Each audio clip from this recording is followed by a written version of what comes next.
Grabe yung roast dito, napakadami guys at ang mura lang yan. Grabe, hindi mawala sa ilong ko yung amoy na inamay nating fried fish. Para ako natatakam. Ang ganda niya actually. And ang presko ha. Though wala lang kasi sigurong araw. Mabuhay! Mabuhay! Mabuhay! Guys, so ito yung national bird nila. Guys, tignan nyo. Pinipiga nila. Hello guys! I'm back again with another vlog. At ngayon, andito tayo sa Pian Olwyn. And yung video na to ay magfo-focus sa exploration dito sa napakagandang city na to.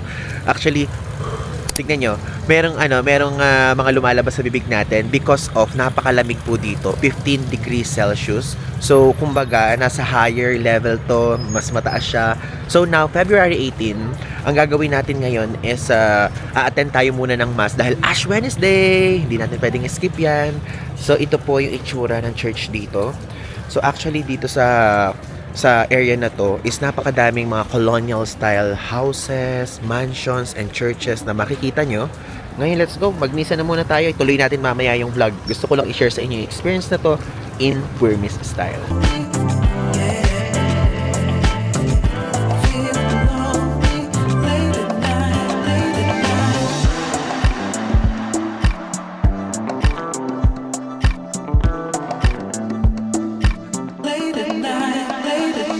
Tapos na tayo magmisa guys. So ito yung itsura ng church nila.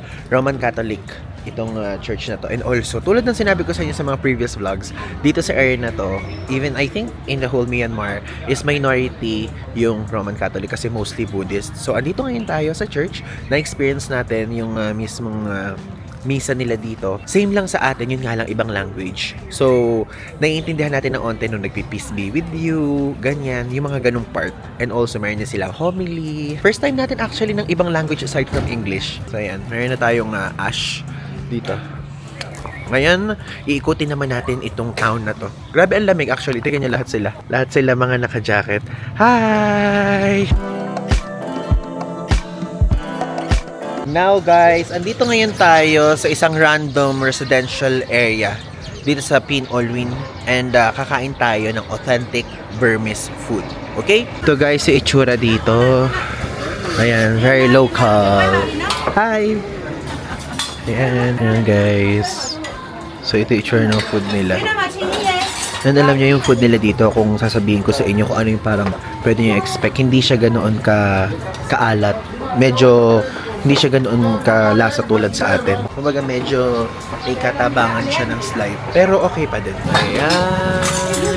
Let's eat. Ayan guys. So, ngayon, Chiang Kai Sue yung food dito. Nabubulol ako kaya medyo mabagal natin sinasabi. So, tofu siya. And tikman natin. So, ito meron din sila dito pa chopstick. Yeah. Natin to guys. Ito yung tofu nila dito. Ganito itsura. Hindi natin makuha. Laki-laki. Tusukin na nga lang natin. Ayan. The tofu. Meron siyang breading. Makapal. Tingnan ang kapal. Yung usok na to ay hindi ito yung dito yung tofu. Medyo malamig siya. Ang drink dito is green tea. Okay siya. Yun nga lang sa atin, di ba nakasanayan natin yung ganito may toyo, ganyan. Ito wala. Ay, Mau. Pwedeng ganito guys. Kaya lang, hindi natin kaya. Masyado maanghang. Tingnan yung likod natin. Very local. Ito na guys yung pagkain. Tingnan nyo. Para siyang may maninipis na noodles. Tapos, meron ditong parang mga laman. Color red. Maanghang kaya ito? Hindi natin alam. Tikman natin. Ang anghang nga. Maanghang. Alam niyo kapag kunyari kumakain tayo sa isang karinderya, merong soup na kasama yun, di ba? Parang ganun yung lasa niya. Yung medyo matabang na soup. So, kung iniisip nyo or tinatanong nyo sa utak kung ano ba yung soup na lasa niya, yung super lasa ba? Hindi ganun. Okay? Ganun yung napansin natin dito sa Myanmar. Ganun yung mga pagkain. Hindi siya ganoon kalasa. Pero merong lasa. Okay? This is collecting garbage. Maanghang. Yun pa pala. The sound is saying, Super anghang pa. let's make it your compound clean.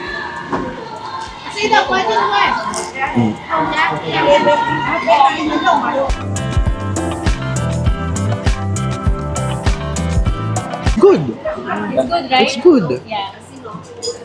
Actually, I like this better than the beef noodles yesterday. But that's still okay. Like beef noodle is Yeah. basically it's not really the local. The local Burmese food.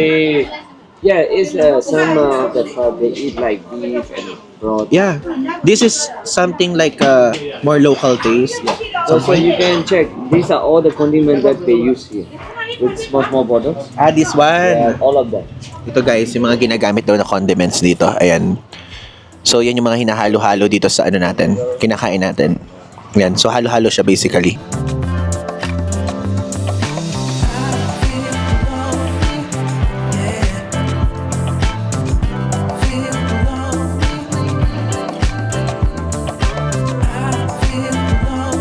Next stop, andito ngayon tayo sa wet and dry market nila sa Pinol.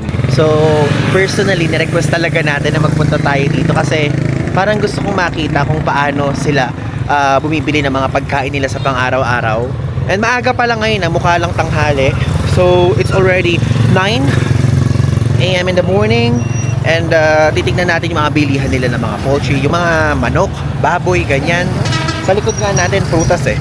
And sa harapan naman natin mga bulaklak. Look! Diba? Grabe yung rose dito, napakadami guys at ang mura lang yan. Kasi malamig dito eh. Maaraw lang pero malamig. Tanananan! And guys, so before 6 o'clock, andito na sila. Ang daming strawberries oh. Tignan nyo. Sandamakmak. What's this? Popcorn. Popcorn? Yeah, you want to taste? No, it's okay. Different style of popcorn. Tapos may honey. So guys, 5,000 daw. Two pieces, 5,000 kya? 2 pieces. Wow. This is Cute. This is for Pyongyang. This kind of small ones you can find only in Pyongyang. Ah, nice. It's so cute. This is the hybrid. This one. This one is hybrid. Guys, 5,000, 2 pieces na ganito. Yeah, whatever. Ang cute, no?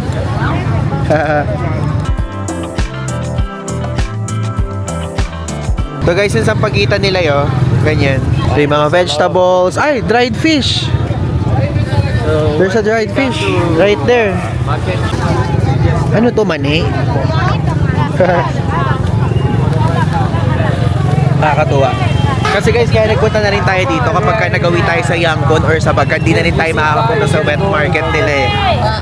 Kumbaga wala yun sa mga major itineraries natin na sa next trip natin dito sa April. Uy! Merong pag-drop ng month! Ito yung section naman nila dito ng poultry, mga meat, ganyan. Ano to, dugo? Is this blood? Blood? Yeah. This is what? Yeah, wala.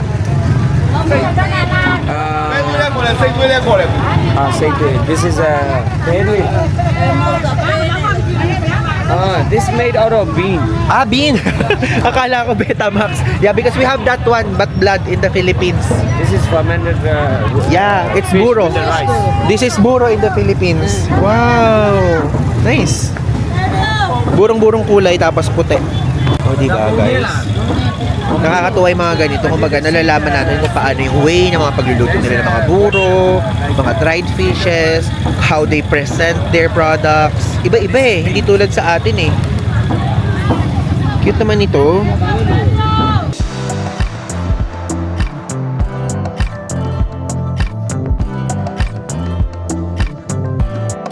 Yan guys, so mga hipon, mga manok dito.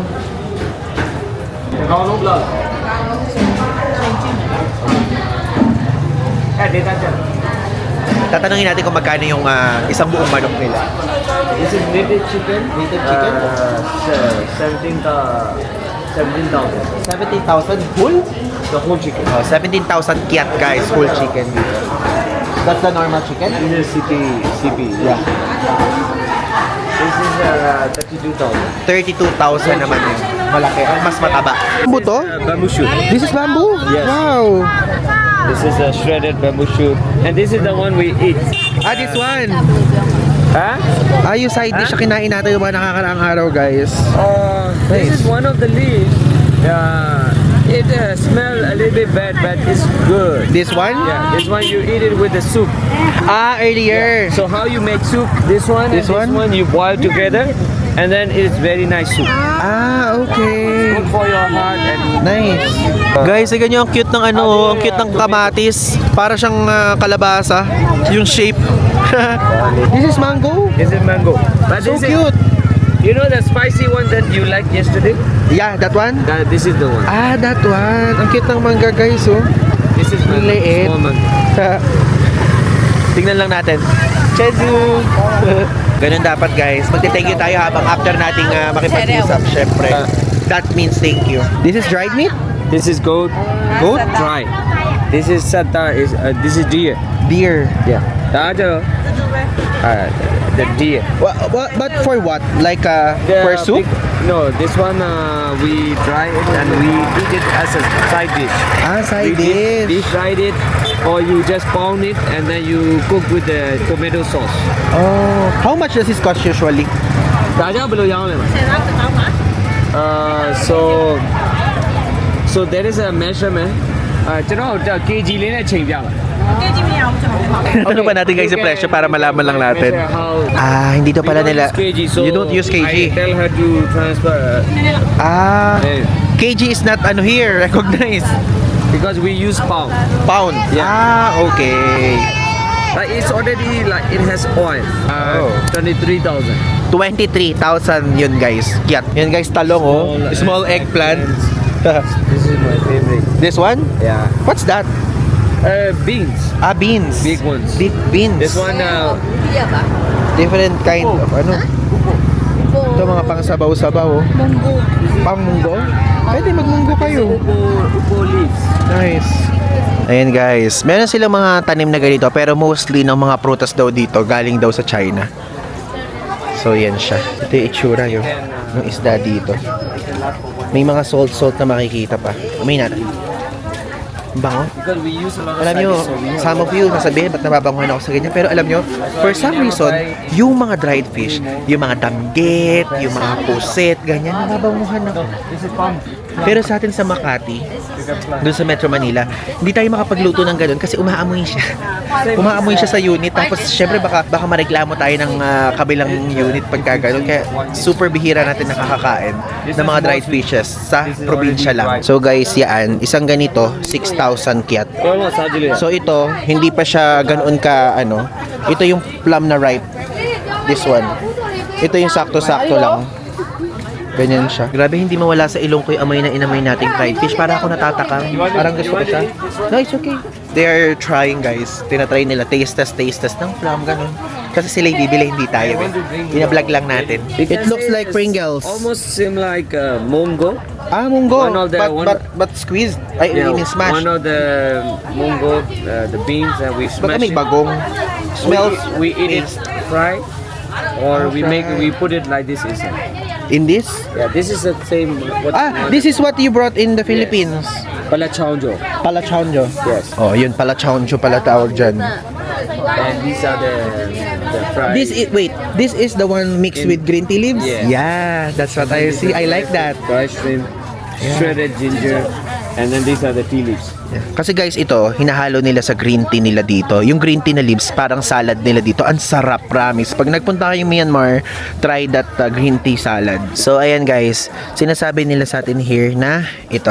Ito yung leaves, tapos ito yung nginunguya nila. And then they put So, this sabi one. ni brother is ano siya, nganga. So they take the leaf, they put on the top. It's like a lime. This Yeah. is already for eating only. Oh, Lime in it. See? nganga siya guys. Kasi ibang And mga then, tao here, nagnganga and then pa you- din. Kung uso yan, kung alam niyo yan sa probinsya guys, nganga. You put the Ayan. leaf, you Leaves, put this tobacco, that one, and this. one. You put in the Wow, mouth. ang social dito naka-cubes. In this place it's social because this are cubes. Ano ba English ng social? But after you eat, it becomes red. Oh, Yeah, and I saw some in the Jade Market Yeah, like you pupu, know, like, gano'n. yeah. Something like that. this is jaggery. Jaggery? It come from plum tree. Jaggery, You know japopo. the tall one. Sweet one. It smells good. Yeah, you can taste. Taste Milo It's yala. okay. Taste natin. It's okay. Yeah. Very sweet. Sweet. Because we use this one for coffee. Why it tastes like a little bit honey? Because this is coming from the tree. Sa tree, ang sarap. We don't use, so Sarap. this is the one also. You can see. Cut one? Yeah, this is the same. Same like this? The same like this. Oh. And then this is a white one. This is This for the with white the tea. one. The tea. This is with the tea as a condiments afternoon tea with this. Okay. So green tea with this. Yeah. This is good.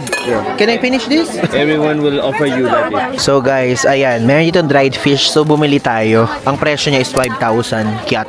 Ganyan siya, isang plastic 5,000 kyat. Sarap niyan.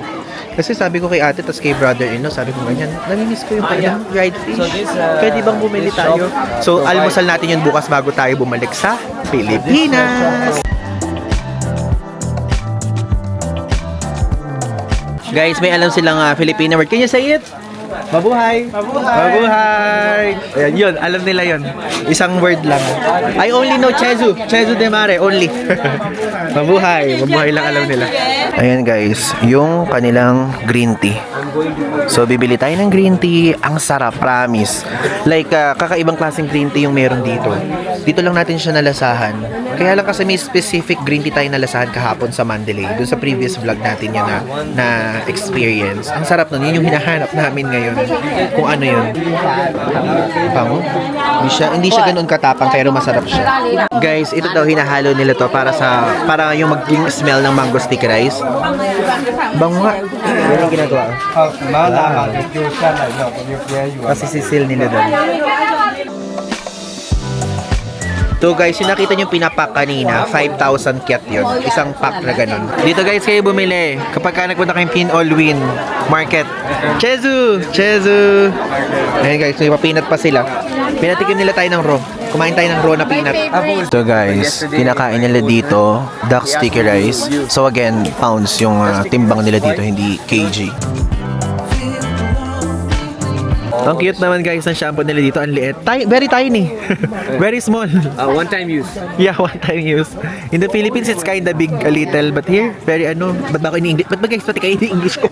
Hindi na pala sila kausap ko. Pero ang liit, oh. Natuwa ako. Ang liit itong clear, oh. Diba, small things na nagpapasaya sa atin. Guys, tapos na tayo doon sa Tapos na tayo doon sa mga vegetable. Tapos mga fruits. Andito na ngayon tayo sa mga clothes. Tapos mga nagbebenta sila ng mga ganito. So mga shampoo, mga toothpaste, mga detergent, Fabcon. Yan, mga damit. Guys, so ito yung mga local wines nila. So nung una akala ko from afar, akala ko suka yan. Di ba ganun sa atin sa Pangasinan, mga ganyan. So ito, grape wine, strawberry wine. May presyo ba? Parang wala namang presyo. Walang presyo. How much? 5,000. 5,000 kyat guys, yung ganyan. Tapos ito meron din sila mga jam, fresh lemon jam, fresh pineapple jam. Yun. So yun guys, tapos na tayo dito sa wet and dry market nila. At least nakita na natin kung paano sila dito namimili sa araw-araw, di ba? And alam nyo, may kamurahan yung mga items nila. Though, dati daw mas mura pa. So, merong binili dun kanina na hindi ko na ipakita na 8,000 kyat ang presyo. Pero before, 3,500 yung presyo nun. So, meaning talagang nagtaas din talaga kahit pa paano. Pero, kahit nagtaas, ang mura pa din. Kumpara sa atin sa Pilipinas. Yung mga tinda dito sa palengke ha. So, ibig sabihin, mas mura dati. Next up guys, andito ngayon tayo sa Chinese Vegetarian Temple.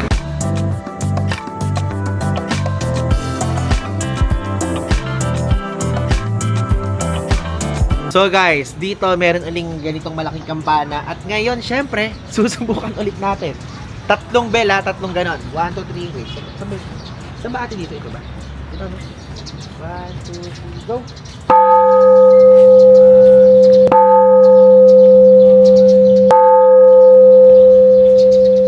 So ganun guys ang gagawin nyo kapag nakapunta kayo sa temple na merong ganitong malaking bell, okay? And make a wish. So, ito po ay sikat sa kanyang traditional Chinese architecture. Tignan nyo. Ang ganda niya actually. And ang presko ha. Though wala lang kasi sigurong araw. And merong vegetarian restaurant sa loob nito. Saka sa tabi ng temple. Pero siguro Chinese vegetarian restaurant. Ay, Chinese vegetarian temple, no? Bali yung mga ibang bisita dito. Meron sila ditong ginagawa. Mga fortune telling something. Pero never pa natin na-experience naman yun. Bali guys, yung paghinto dito sa temple na to, usually talaga kapag ka mga locals, humihinto talaga sila dito because of yung kanyang katahimikan, yung kanyang calm vibe, and also, aside from that, yung mga international visitors, like us or even yung may mga tours, may stop talaga dito. Pag nag-Pin All Win kayo.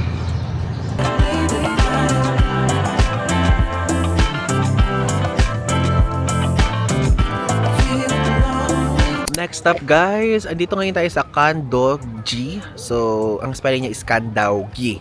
Ganun ang spelling. So, ito yung National Botanical Garden nila dito sa Pin All Win area. Basically, dito yung lugar na kung saan yung mga families nagpipiknik, nagre-relax, ganyan. So, 5,000 kyat ang bayad kapag ka Burmese people.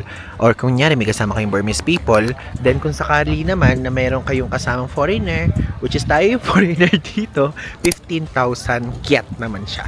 So, parang kumapatak na 130 plus pesos lang. Hindi naman ganoon kamahalan. Pwede nyo nang ikutin tong mismong park. Lawak niya. Meron tong pagoda na nakikita tayo. Tapos dito meron dito mga bulaklak. Sulit siya for photo ops and also again for picnic at for relaxation. Ganon. Kung gusto nyo na nakalmante at uupo lang kayo, fresh air. Ito guys, nakatalikod naman sila kaya okay lang. Pero yan, mga nagpipiknik here. So, ang lawak din ito guys. Meron siyang lawak ng 177 hectares. Yan, tingnan yung ganda. And also, around 1,000 meters above sea level to. Kaya malamig. Though kapag kunyari may mga ganitong araw, yung araw masakit siya sa balat. Kaya mag-wear kayo ng sunscreen. Pero yung hangin malamig.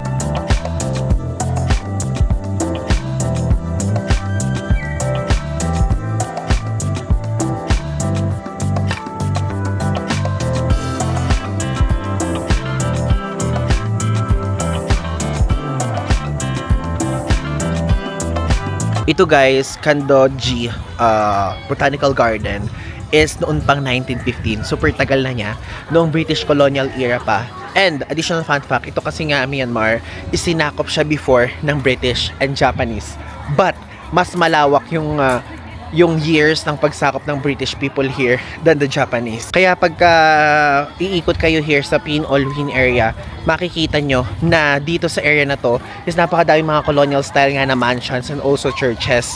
And also, ito, favorito, letter F, paborito ito ng mga British people before na tambayan at retreatan because of malamig siya. Tingnan nyo, ang daming rose.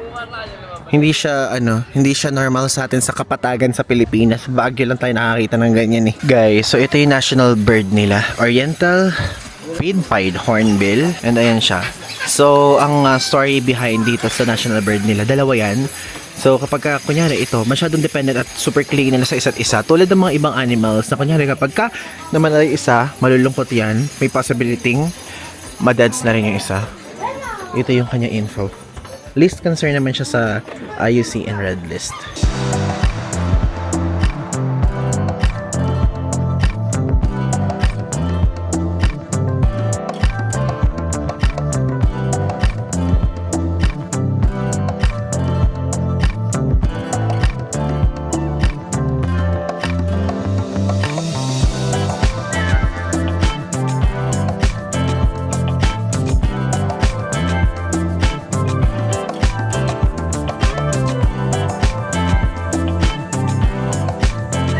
Next up guys, andito ngayon tayo sa isang local farm sa Myanmar pa din.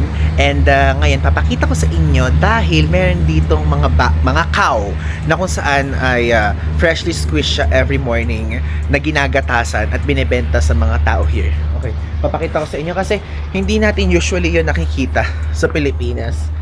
And ngayon dito tayo sa medyo bukid-bukid na side ng Myanmar. So let's go. Pakita ko sa inyo. Dito talaga sa Myanmar ganyan, no? Medyo yung mga sahig, makulay, medyo reddish siya. So para siyang India. And ayan, tanananan. Ayun ang mga cow, guys.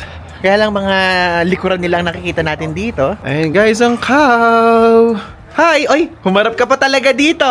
Gusto mo talaga magpakita sa vlog? Oh, kamusta ka? Chezo de Mare. This is what they eat, Guys, ay, may putek. Oh, it looks good. Hi. Grass, Grass-eating cow. Yeah, and grass, and then they put some like bean paste. and Here? then Uy! Water. Wow. Ba't yung mukha mo naman para naman kumain ka naman ng sinampalukan na may mga dahon-dahon? Ha? Hi, Joel. Say hi! Mag-hi ka. Brother, say hi! Hi! Ayan. Huh? Let's go. Wag niyo sa akin itapon yung mga kinakain niyo, ha? Sige, kumain lang kayo. Ang mahuling makakaubos o hindi makakaubos, papagalitan ko, ha? So ngayon, mag-picture na muna tayo. Picture muna kami. Bisita niyo ako dito.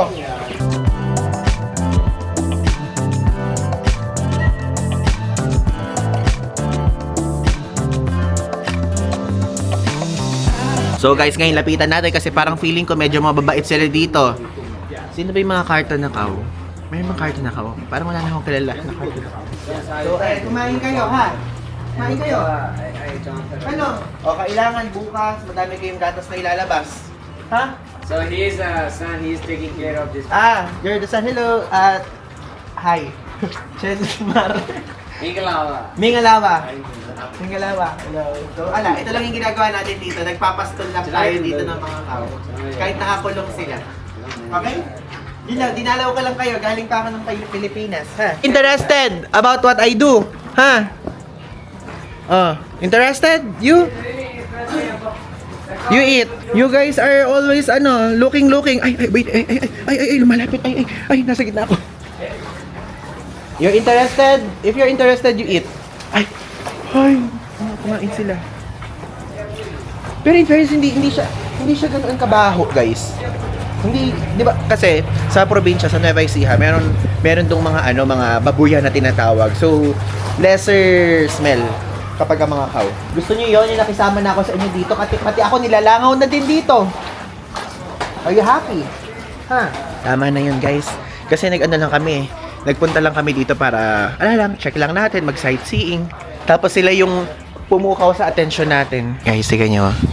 Pinipiga nila.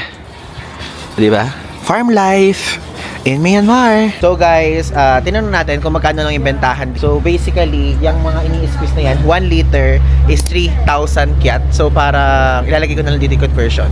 Then, every day, nakaka-squeeze sila ng 260 liters. So, 3,000 times 260, yun per day yung kita nila. Around 20,000 pesos. Diba? 20,000 times 30, 1 month. Yun ang kinikita nila. Ilalagay ko na lang yung calculation dito sa screen. So guys, papakita ko lang sa inyo siya. Alam nyo, itong Burmese dog na to, isang golden retriever. Siya yung nagpaparealize sa akin na parang gusto ko na mag-alaga ngayon ng golden retriever, pero wala tayong time mag-alaga. Lagi kasi tayong umaalis. Parang ang bait ng golden retriever, no? Parang hindi ka kakagatin. Parang hindi magbabark. Lahat ng mga something kakalmutin, ganyan. Parang sa final stop natin, guys, here before tayo umuwi sa Mimeo Fresh Coffee. Ito yung pinuntahan natin, pero brown out. And guys, may kuryente na dito sa Mimeo Fresh Coffee. And papakita ko lang ulit sa inyo itong bestseller nila dito. Actually, ito yung pinaka-bestseller. Ito siya. So, ang presyo nito is 16,000 kyat. Medyo mahal siya, pero 3-in-1 na kasi na roasted Arabica na premix na. And ito naman is brown version naman yan. Pero, ito po yung masarap. Okay? So, if ever kung pupunta kayo dito sa Myanmar, pwede nyo tikman to. Mimeo Tea. Original 3-in-1 Burmese milk tea na to. And guys, 8,500 kyat lang siya. So, kapag naman low sugar ang gusto nyo, 8,000. Okay? So, ito I highly suggest this one. If ever, kapag gusto nyo ng pampasalubong, at least mas mura siya kaysa dun sa mismong kape na 3-in-1. 8,500 kyat lang. Tapos, pwede din kayo mag-dine in dito. May mga cheesecake. Yung cheesecake nila, 12,000 kyat. Butter layer cake is 4,000 kyat. Pudding is 3,500 kyat. And chocolate cake bowl is 3,000 kyat. Diba? Tapos, mayroon din siya ng sweet potato fry bread. 4,000 kyat naman siya. Also, 9,000 tong butter cookie, and itong chocolate is 9,000 din. So if ever kung gusto niyo mix, meron sila. Ayan siya. May chocolate, may butter, and meron yung isa na hindi ko alam kung ano kasi wala dito. This is for me. Matcha time. So guys, matcha time. Huwag muna natin haluin. Haluin na natin. So itong matcha na to, mabibili niyo dito sa Mimeo. Alam niyo naman, di tayo nagkakape. Kaya ito yung ating inumin. Ay, mabilis mahalo Yan siya. Baka naman tumaob pa. Yan. Ay, masarap. Milky. Milky lasa niya. Hindi yung medyo mapait-pait. Okay siya. Milky na medyo matamis, guys.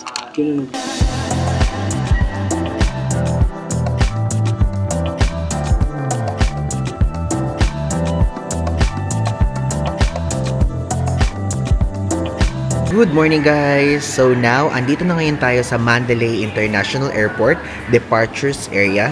So kung tatanungin niyo kung paano tayo nakapunta here, inihatid tayo dito. Okay? So private car po.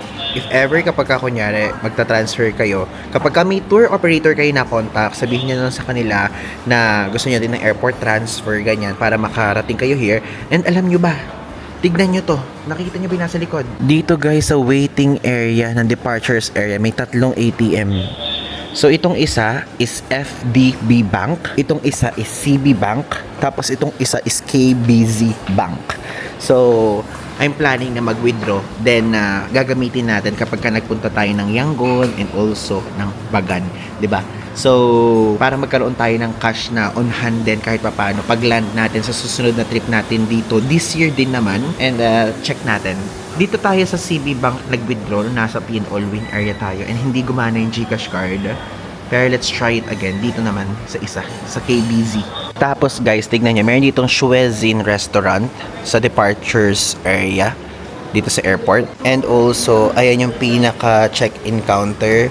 Ang flight kasi natin is 12:40, 1:30 pa daw mag-o-open yung check-in.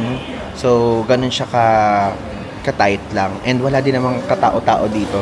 Hindi tulad sa Nain na super haba. Ito guys, yung kanilang ATM. So, mag-try tayo dito sa KBZ Bank. Mag-withdraw tayo ng 200,000 kyat for our next trip. Yan. Sana naman mag-work na siya. Withdrawal limits. Ganyan. Don't forget to bring your cash dispense from the ATM. Yes, of course! Sana lang sa arrivals area or hall nila nilalagay yung ganito. Hindi sa ganito, no? Sa departure. Kasi kapag departure, paalis na yung mga tao, saka lang mag-withdraw. Ayan. Transaction fee, 10,000 MMK is applicable. O sige. Wala naman tayong choice eh. May 150k. May 200, 150k. 150k na nga muna. Okay lang yan. Print receipt, yes. Ay, ayan, nakapag-withdraw tayo. Hindi siya decline. Ay, ayan, nakapag-withdraw tayo. Alam niyo, gusto niyo yung kailan tayo paalis, saka tayo nakapag-withdraw. Dito ayaw eh. Sa CB Bank na yan, ayaw. So guys, pag GCash card, KBZ Bank yung gamitin nyo ha. Tried and tested. Yan siya. Dito sa Myanmar. Meron tayong cash. Kung kailan tayo paalis. Pero babalik naman tayo next month eh. Kaya tayo nag-withdraw.